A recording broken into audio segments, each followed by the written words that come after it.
이제 첫 번째 신체와 정신에 대해서 서양의 합리주의적 전통이라는 게 있어요. 그리고 우리는 다 이제 근대적 교육을 받은 사람들이라 서양의 합리적인 전통에 굉장히 익숙해 있습니다. 우리가 뭐 따로 공부를 안 해도. 그게 어떤 거냐면 이를테면 이런 거예요. 신체는 외부에서 오는 작용에 그냥 이렇게 작용을 받잖아요. 작용을 받습니다. 수동적입니다. 그러니까 바이러스가 오면 아파야 되고 감기 걸려야 되고 누가 이렇게 와서 부딪히면 여기에 상처를 입고 뭐 팔이 부러지기도 하고 그렇게 작용을 받습니다. 시간의 작용을 받아서 늙고 병들고 그러니까 우리는 우리의 신체라고 하는 것 자체가 되게 무력하다고 생각을 해요. 그 신체가 되게 능동적이라고 생각할 때는 언젠가요? 대부분은 무력하다고 생각하다가 주로 이제 뭔가를 막 먹을 때 식욕 그 다음에 성욕 식욕과 성욕은 세트입니다. 식욕이 하나도 없는데 성욕만 강한 사람은 거의 없대요. 이 두 개가 이렇게 세트로 가는 거라고 그러던데 이게 그 명리학적으로도 동양학에서도 이 식욕과 성욕은 이렇게 연동돼 있는 겁니다. 그러니까 많이 먹는 사람들은 이 성욕을 그런 방식으로 채우는 경우일 가능성이 많아요. 아무튼 이런 거예요. 식욕, 성욕. 이런 거는 우리가 굉장히 능동적으로 뭘 한다고 생각을 해. 그런데 나머지 것에 대해서는 그러니까 그만큼 이게 능동적이라고 우리가 착각하는 건 뭐냐. 이런 거는 아주 무의식적으로 내가 제어할 수 없는 내 몸의 욕망들이라는 거죠. 미친 듯이 먹잖아요. 지금 우리가 특히 그렇죠. 한 몇 년 전에 일본 텔레비전에서 유행하던 게 바로 먹방이었대요. 근데 지금 우리가 딱 그거죠. 텔레비만 틀면 먹는 게 나오죠. 텔레비만 틀면 셰프들이 나와가지고 요리를 하고 텔레비만 틀면 뭘 그렇게 먹습니다. 그래서 요즘에는 이게 야식 텔레비만 틀면 뭐 먹는 게 나오니까 밤에 그렇게들 먹어야 된다는 거잖아요. 이 제어가 안 됩니다. 이 식욕 성욕이라고 하는 게. 그래서 인간의 몸에서 가장 제어 안 되고 그래서 가장 우리는 제어 안 돼서 막 나오는 걸 능동적이라고 착각을 하고 있는 거죠. 어쨌든 신체는 이런 역할을 하기 때문에 이게 뭔가 좀 수동적이고 이게 의지가 깃들어 있지 않고 본능의 영향을 많이 받는다고 생각을 해요. 그리고 그럴수록 정신의 힘을 강조하죠. 정신이라는 거는 내가 막 자유로 어떤 자유의지를 가지고 무언가를 이렇게 결심을 할 수도 있고 어떤 거를 제어할 수도 있고 이렇다라고 우리는 착각을 합니다.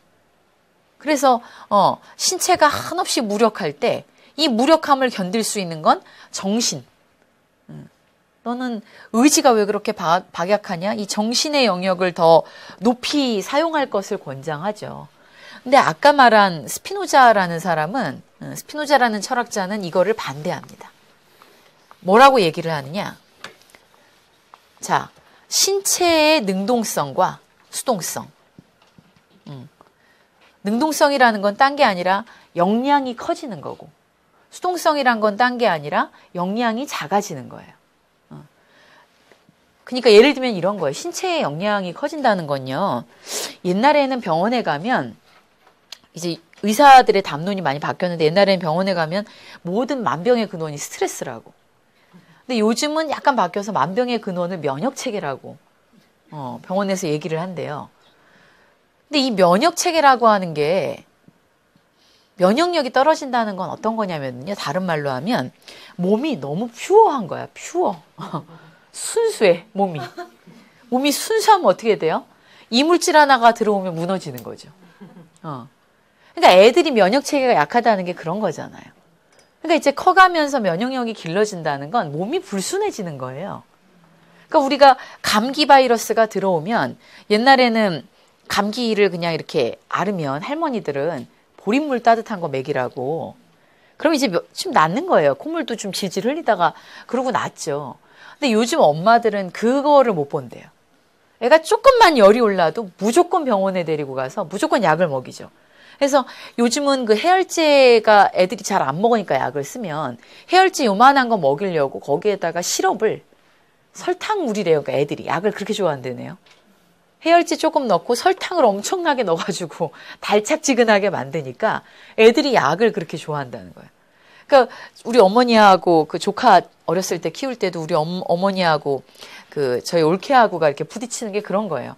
우리 엄마는 애가 아프면 애들이 다 아픈 거지. 그냥 보리차 먹이면 되는데 막 약 먹이고 맨날 약을 달고 애들이 살잖아요. 약 먹이고 그러고 주사 맞히고 애들의 몸이 이미 항생제 덩어리인 겁니다. 항생제 덩어리. 그러니까 요즘 애들 보면 뭐 아토피 뭐 이런 게 다 면역 체계랑 관련된 거 아닙니까? 뭐 정신적인 것도 그렇고. 그러니까 이 면역이라는 거는 자기 몸에 이물질을 받아들일 수 있는 능력이 없는 거예요. 면역 체계가 떨어진다는 건. 그거는 더 많은 것들과 접속하면서 내 몸의 영향이 커진다는 게 아닌 거죠. 그러니까 우리는 아플 때마다 애들이 쑥쑥 크잖아요. 그러니까 아프다는 게 외부의 무언가를 받아들여서 이제 그거가 있어도 괜찮은 몸이 되게끔 몸의 영향이 커지는 거거든요. 그게 몸의 능동성입니다. 근데 그렇지 못한 게 수동성이죠.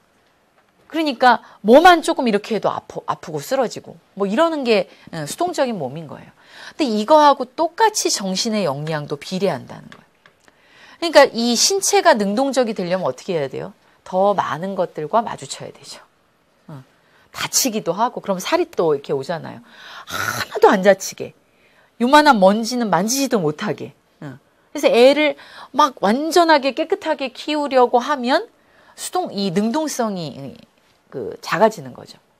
신체 영역이 한없이 떨어집니다. 그러니까 신체는 마주침을 많이 겪어야 돼요. 그 말은 나가서 뛰어놀고 넘어져 보고 병도 좀 걸려보고 그러면서 이 신체가 면역 체계가 강화되는 거죠. 다시 말하면 불균질해지는 거예요. 더러워지는 겁니다. 몸이. 그런데 정신도 마찬가지죠. 정신도 어떤 하나의 생각을 순수하게 고집하는 사람들은 그건 정신의 역량이 없는 거죠. 이런저런 생각들을 많이 받아들여서 예전 생각이 깨지고 또 이 생각이 깨지고 그러면서 뭔가 이거를 막 정신의 소용돌이를 겪을 때 우리는 인간의 사유가 확장되지 않습니까? 그러니까 이 신체와 정신의 능동성은 신체는 한없이 무력한데 막 인간의 정신만이 능동적이어가지고 그 신체의 무력함을 극복하는 이런 게 아니라는 거예요. 그러니까 몸은 나이가 들어도 마음은 청춘이야. 이상한 거예요. 몸이 나이가 든다는 것을 어떻게 받아들이느냐에 따라 다르지만 몸이 나이가 든다는 거는 몸으로도 이제 여러 가지 내가 자연에 순응하는 게 그러니까 커지는 거죠.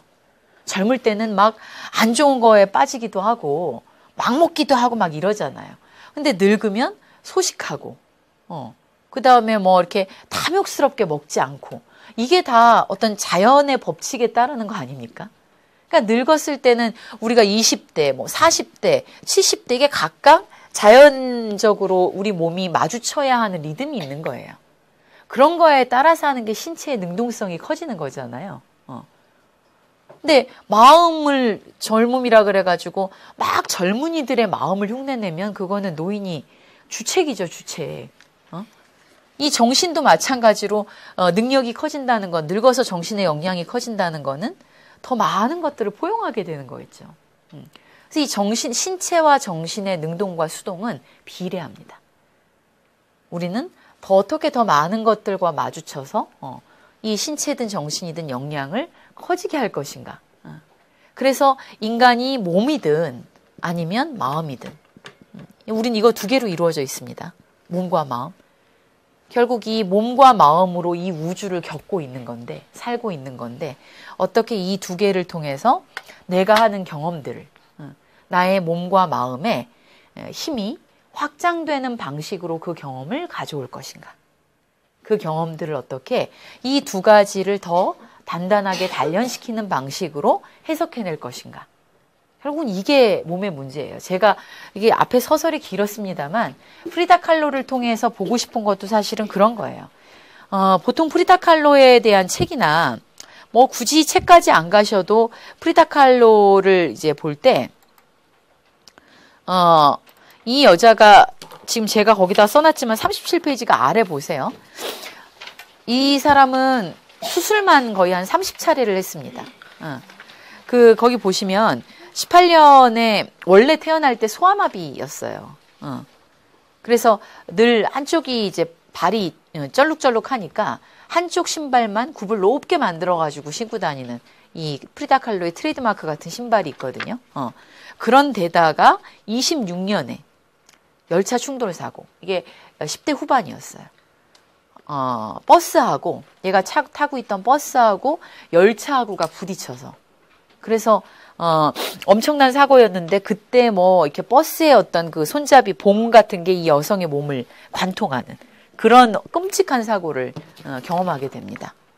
그래서 세 번째, 네 번째 요추골절, 그 정말 의학처럼 제가 써놓은 거예요. 세 군데 골반 골절, 오른쪽 다리 11군데 골절, 왼쪽 어깨 탈골, 금속 막대가 왼쪽 옆구리로 뚫고 들어가 질로 빠져나오면서 아랫배에 상처, 외음부의 왼쪽 소음순의 간헐적 출혈, 급성 복막염, 방광염, 뭐 요도, 카테터, 뭐 삽입, 척추골절. 그러니까 내 몸이 아니게 된 거예요. 10대 후반에. 이런 사고를 겪고 이제 그 이후로는 뭐냐, 한동안 침대에 누워 지내다가 이제 나중엔 걷기도 했는데, 그런데도 한번 그렇게 사고의 후유증이 사라지질 않으니까 계속 수술을 반복을 한 거죠. 이제 그런데다가 또 임신이 돼가지고 중절 수술을 또 여러 차례 했어요. 그래서 뭐 보면 거기 쭉 주요 병만 제가 적어놓은 겁니다. 주요 병. 주요 질병이 이렇게 해가지고, 척추도 몸에다가 이렇게 심고, 쇠로. 거의 인조인간 수준이라고 생각하시면 됩니다. 그렇게 살았는데, 우리가 그런 사람들의 삶을 이렇게 흔히 생각을 하면, 어떻게 저런 몸을 가지고 사나. 불행으로 점철된 어떤 삶이라고 생각을 하잖아요. 근데 제가 프리다 칼로의 그림이나 이런 걸 보면서 생각해 보고 싶었던 것은, 육체가 하는 경험 자체가 끔찍하거나 불행이라기보다는 이제 그걸 어떤 방식으로 받아들이고 그런 자기의 몸과 어떻게 화해해 가느냐. 저는 이게 핵심이라고 생각을 하거든요.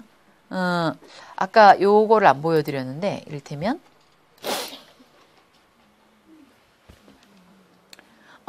영국의 앨리슨 래퍼라고 하는 사진작가라고 해야 되나? 아무튼 작가예요.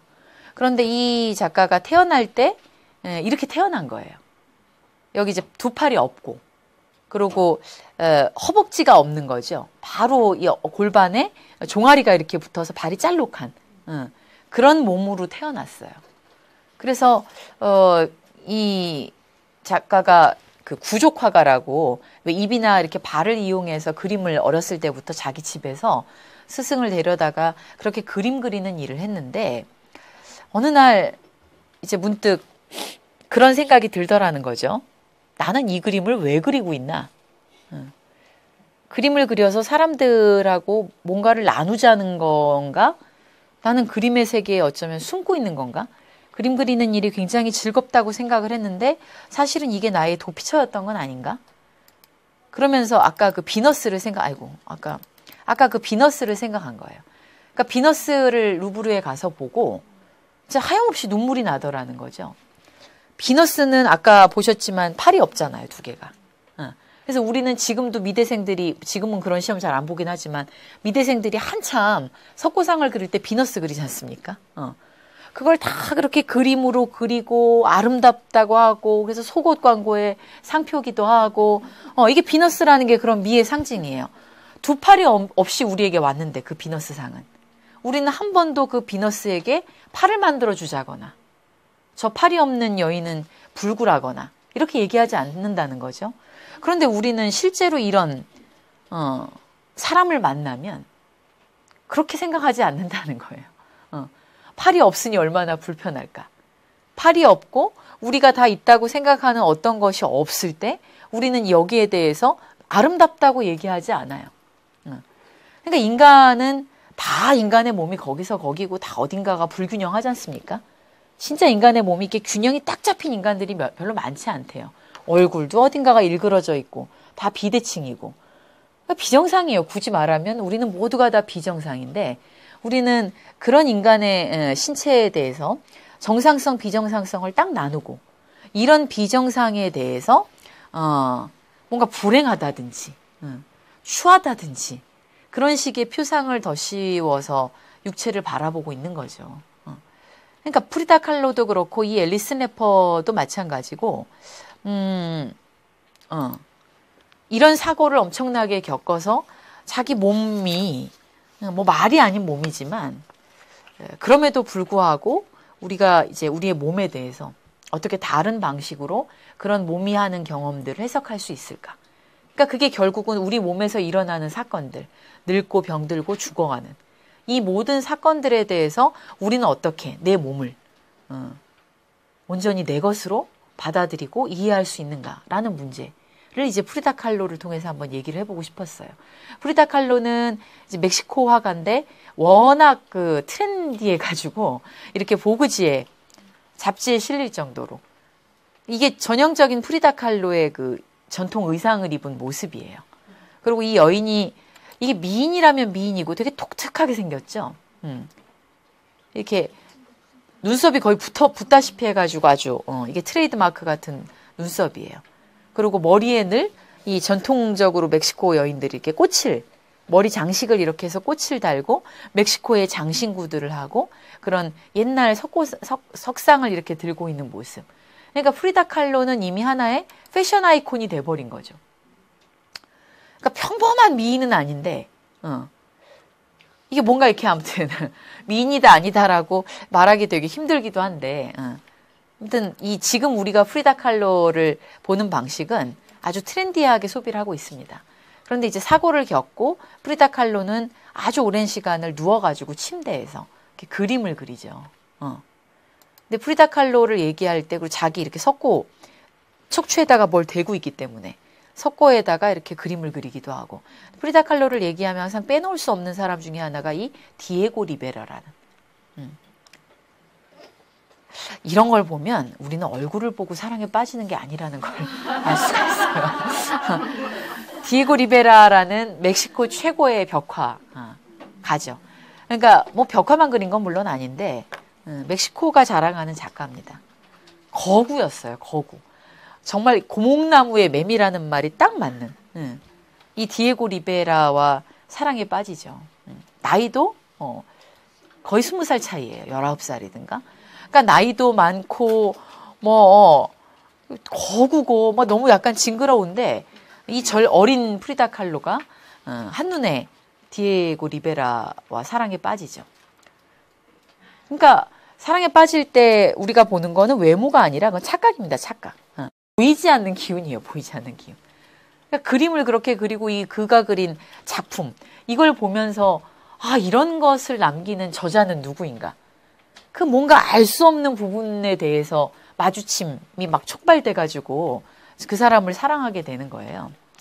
그러니까 외모를 가꿀 게 아니라 연애를 하려 그러면 지적 능력을 높이거나 뭔가 자기가 하는 어떤 거에 대해서 열정을 보여주면 그럼 이제 거기에서 사랑이 싹트기도 하는 거거든요. 근데 이 디에고 리베라하고 2번의 이혼과 2번의 결혼과 이거는 아주 디에고 리베라가 볼품없이 늙었을 때 모습이네요. 근데 멕시코에서뿐만 아니라 멕시코 혁명 당시에 이제 그런 혁명의 기운을 이어서 멕시코의 주요한 건물들의 벽화를 쫙 그리기 시작하는 게 이제 20년대. 입니다. 20년대, 30년대. 그러니까 우리나라도 80년대 민중미술이 이렇게 벽에다가 많이 그림을 그리는 게 있었거든요. 그게 멕시코 벽화 운동의 영향을 많이 받았어요. 그리고 그런 벽화 운동이 이제 미국에까지 널리 퍼져가지고 미국이나 유럽에 초청돼서 또 작업을 하기도 하고 굉장히 에너제틱한 사람이에요. 이 디에고 리베라라는 사람이. 근데 뭐 중간에 이 프리다 칼로의 그러니까 이혼하고 이 여자하고 결혼한 건데 중간에 프리다 칼로 동생하고 또 바람이 나고 원래 그렇게 엉망진창이죠. 남녀의 문제란 합리성으로 남녀 문제를 풀면 안 된다는 거를 저보다 더 잘 아시지 않습니까? 저는 결혼도 안 해봤는데 뭐 연애 몇 번 하고 결혼 또 한 번 하면 잘 알죠. 그러니까 그런 그게 환상인 거예요. 우리가 합리적으로 막 부부가 대화를 하고 이러면 뭐가 잘 될 거라는 거는 정말 인간이 만들어낸 환상입니다. 그렇게 막 알 수 없는 거에 끄달리고 막 지지고 볶고 맨날 이러고 사는 건데 그러다가 말년에 결국 다시 또 결혼했죠. 그러니까 두 번의 결혼과 뭐 한 번의 이혼과 근데 이 두 사람 다 워낙 에너제틱 해가지고 사실은 프리다 칼로가 이 사람한테 어떻게 너는 그렇게 바람이 날 수 있냐 이럴 수 없는 게 이 프리다 칼로도 못지 않았습니다. 그러니까 만나는 남자들이 다 프리다 칼로에게 빠지는 거예요. 만나는 여자들은 또 다 디에고 리베라에게 빠지고. 그러니까 이 두 사람이 멕시코의 그 어떤 문화, 그 시대의 그 문화와 미술의 어떤 아이콘이었던 거예요. 가장 핫한 아이콘. 어떤 연예인, 뭐 지금은 아이콘이라 봐야 연예인인데 가장 핫한 멕시코 문화 자체의 상징이었습니다. 그래서 이 뭐 유럽이나 이런 사람들하고도 뭐 트로츠키라는 그런 혁명가나 아니면 유럽의 초현실주의자나 이런 사람들도 멕시코로 많이 오고 이들도 초청을 받아서 가고 그랬을 때 거기에서 뭐 썸을 타는 게 비일비재했던 그런 남녀 멕시코의 상징들입니다. 네. 그래서 이 거의 외교 사절로서의 역할을 많이 했고 늘 디에고 리베라를 수행하면서 이제 멕시코의 문화를 알리는 그런 여인이기도 했는데 이것까지 읽고 쉬어야 되겠네. 그 38페이지에 보시면 우리는 이제 저는 그런 그걸 페미니즘이라고 해야 될지는 잘 모르겠습니다만 그런 해석이 별로 마음에 안 들어요. 막 모든 것을 바쳐 사랑했으나 남자에게 배신받고 육신은 또 이 세상에서 막 상처받고 막 이런 어떤 상처투성이의 여인으로 프리다 칼로를 그리는 게 상처를 받아가지고 막 나약하게 쓰러지는 사람도 물론 있습니다만 프리다 칼로는 그 상처에 쓰러질 만큼 나약한 여인이 아니었어요. 딱 인상 보면 나오시잖아요. 그러니까 우리가 뭐 상처 안 받는 사람들이 있나요? 다 상처받죠. 중요한 건 그 상처에 대하는 자세가 중요하다 그랬죠.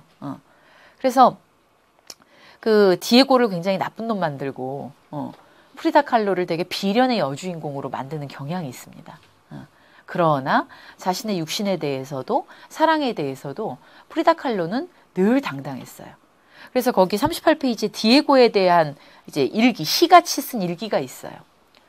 이게 누군가를 사랑한다는 게 어떠냐. 이건 남녀 간의 어떤 사랑을 넘어가는 문제다라는 거를 굉장히 잘 보여준다고 저는 생각하는데 디에고 창조자, 디에고 나의 아기, 디에고 나의 약혼자, 디에고 화가, 디에고 나의 연인, 디에고 나의 남편, 디에고 나의 친구, 디에고 나의 아버지, 디에고 나의 아들, 디에고 나, 디에고 우주. 왜 나는 그를 나의 디에고라고 부르는가? 그는 이전에도 앞으로도 결코 나의 것이 아니다. 그는 그 자신의 것이다. 우리가 이쯤 돼야 사랑을 한다고 할 수 있는 거죠. 내가 사랑하는 저자는 결코 내 것이 될 수 없다. 이 멋지지 않습니까? 그러니까 나의 아버지면서도 나의 아들이고. 그러니까 이 디에고와 프리다 칼로에서 이루어진 사랑은 우리가 이렇게 밖에서 저 남녀 간의 사랑이 어땠느냐라고 떠버릴 수 있는 이런 거를 전 넘어갔다고 생각해요. 사실은 그런 류의 어떤 사랑을 보여주는 관계들이 역사에는 종종 있기도 하죠. 그리고 이 디에고에 대해서 상처를 뭐 받고 이런 것도 사실이지만 끊임없이 디에고에 대한 존경을 놓진 않았습니다. 그리고 그거는 이 프리다 칼로가 가지고 있는 자기 문화의 어떤 역동성, 자기 문화의 생동감에 대한 자부심하고도 연관돼 있는데요. 이 초현실주의자들이 너네 그림은 너무나 초현실주의적이야 이러면서 몇 번 초청을 유럽으로 했어요. 그래서 가서 이제 유럽이나 이제 미국 이런 데서 있는데 거기서 가서 이 서구 유럽의 지식인들을 만난 프리다 칼로가 저 쫌팽이들 이거를 단번에 깨닫는 거죠. 적어도 멕시코에서 내가 만난 남자들은 저런 쫌팽이는 없어. 그래서 그 초초현실주의라는 게 그거예요. 그러니까 쟤네들은 맨날 무슨 주위에다가 우리 그림을 껴넣으려고 그러고 너무 나약해. 그 나약한 지식인상은 우리 멕시코에는 없다는 거예요. 그래서 거기 써놓은 거를 보세요. 그 두 번째 초초현실주의에서 두 번째 따옴표 보시면 이 디에고 리베라 글은 굉장히 셉니다. 욕설이 난무하고 막 이래요. 이 사람들, 즉 파립촌실주의자들을 만나고 이제 어떤 사람한테 편지를 쓴 건데요. 이 사람들이 어떤 개자식들인지 당신은 모를 거예요. 토할 지경이에요. 어찌나 지적이고 썩어 빠졌는지 더는 참을 수가 없어요. 아시겠죠? 우리 약간 이런 지적이고 손가락 길고 이런 사람 좋아하지 않습니까? 나약하고 그런데 프리다 칼로는 그걸 참을 수가 없었죠. 파리의 이 예술적인 개새끼들과 어울리느니 차라리 그러니까 지적이다 예술적이다 이게 유럽인들은 되게 뻐기는 거지만 프리다 칼로는 이게 너무 어이없는 거예요. 차라리 톨루카 시장 바닥에 앉아 또르띠아나 파는 게 낫겠어요. 그치들은 카페에 몇 시간이나 죽치고 앉아서 엉덩이를 데우고 문화니 예술이니 혁명이나 알아들을 수 없는 소리를 짓거리고 너무나 비현실적인 바보 같은 상상만 하면서 절대 실현되지 않을 이론들로 공기를 오염시켜요. 전형적 지식인이죠. 다음날 아침이 되면 그 사람들 집에는 먹을 것이 하나도 없지요. 그들 중 누구도 일하지 않고 천재적인 예술적 재능을 칭찬하는 부유한 계자식들의 등에 기생충처럼 붙어 사니까요. 그들은 글자 그대로 똥에 불과해요. 디에고나 당신이 그런 멍청한 수도꼭론이나 지적 토론에 시간을 낭비하는 건 한 번도 본 적이 없어요. 그래서 당신들이 똥 같은 예술가들이 아니라 진짜 남자인 거겠지요. 그러니까 이 디에고에 대한 사랑이 사실은 내가 지금 몸담고 있는 이 멕시코의 아주 역동적인 현실.